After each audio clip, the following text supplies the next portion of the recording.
Hi, it's Karen here from the Learning Cauldron, and today I'm going to show you a quick idea for making revision a little bit more interesting when you're revising poems.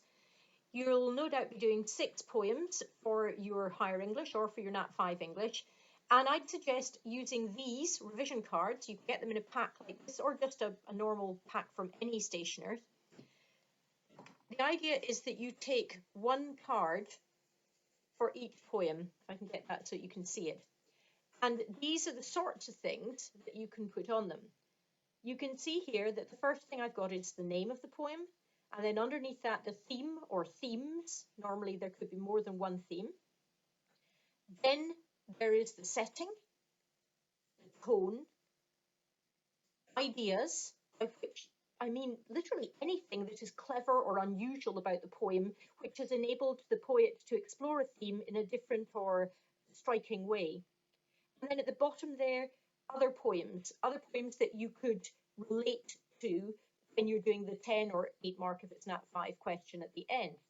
And then if we turn over on the back, we've got some of the techniques. For example, here it's Visiting Hour, the poem, as I said, by Norman McCaig. You can pick out a few examples, maybe 5 or 6 examples of word choice that you could write about. Then also get a few examples of imagery and learn those. But be sure that you know what you're going to say about them. It's not enough just to write a quote and assume you'll get a mark. For example, with the glass fang is fixed, you would want to make a reference to vampires and the idea of blood sucking, etc. With the white cave, you want the idea of isolation and a hermit. And with the withered hand, the idea of something dying, in this case, a flower dying, although he sees her hand as looking like this, and it reminds him that he may lose her. Then structure, a few examples of different structural techniques. Here we've got word 7, the short, blunt sentence, a minor sentence. We've got the altered word order of here and up and down and there to convey the movement of the nurses. And normally it would be up and down and here and there, so changing the word order makes this stand out. We've got the parallel structure of 3 times so many, so much. Then we've also got the enjambment of that neither she nor I can cross, emphasizing the distance between the two of them. Of course, don't forget sound, not buzzling but giving. Listen to that harsh G sound.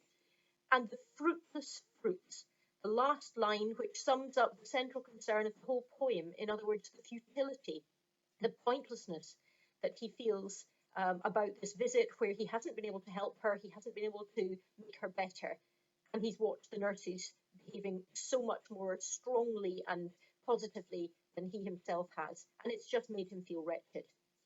Then one thing not to forget with poetry is the use of contrast. In this poem, we've got 2 contrasts that we could refer to. Contrast between the persona, who's talking in the poem, and also the patient that he's visiting, who is in her white cave. So we've got black contrasted with white, and that enables us to explore his emotional trauma as he tries to deal with the situation.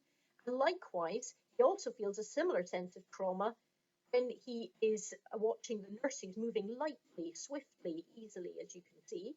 And then he himself, near the end, when he gets up to go, he describes himself as moving clumsily and going away dizzily.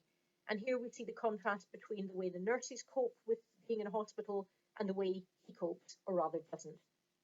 So, there we go. 2 sides to the card. One of these cards for each poem. And just think how easy it's going to be if you prepare these now. The night before the exam, you will literally have 6 cards, quickly zip through, and that will be your poetry revision done. Okay, hope that was helpful.